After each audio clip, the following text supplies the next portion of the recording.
जनकपुर के नारी बता दा बबुआ। जय हो जय हो। कि राम जी से पूछे कि जनकपुर के नारी बता दा बबुआ, बता दा बबुआ।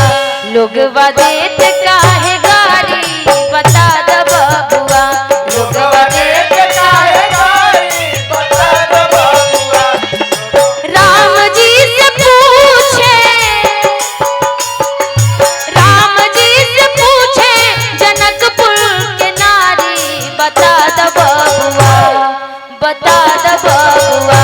लोग देत काहे गारी बता दा बबुआ, लोग देत काहे गारी बता दा बबुआ, लोग देत काहे गारी बता दा बबुआ।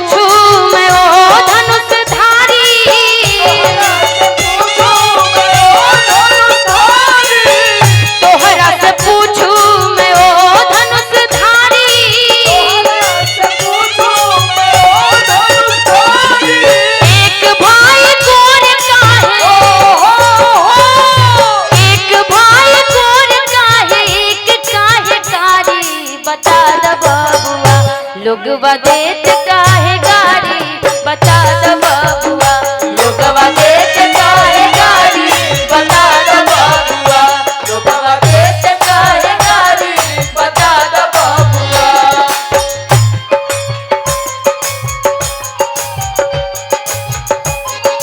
जय हो।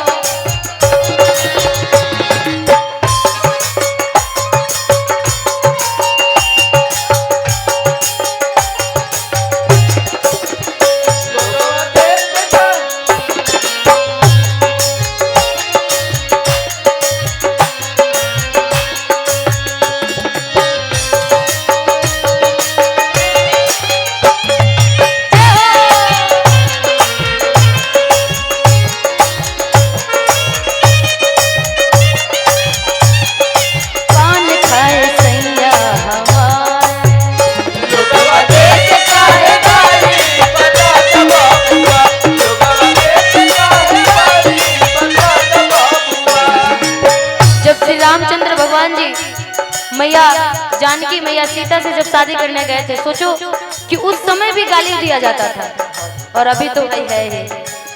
सखिया देख करके कहती कि बताओ ये बूढ़ा बाबा है तो कौन है।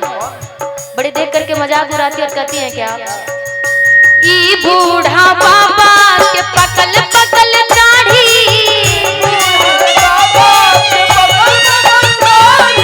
ई बूढ़ा बबर बबर बबर बबर,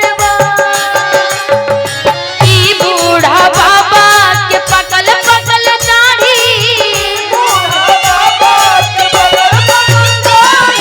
ई बूढ़ा बाबा के पकल पकल दाढ़ी, देखन में छोट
चल रहा है।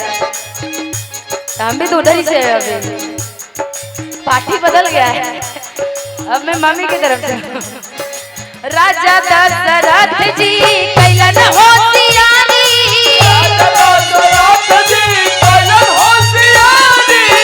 राजा दशरथ जी कैलन होशियारी, एक तो मुराद पीछे देखिए, एक तो मुराद पर 10-10 गुनारी। बता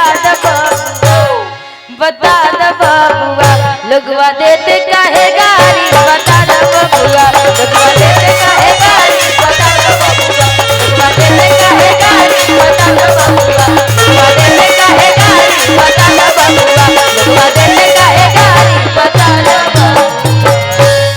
कि राम जी से पूछे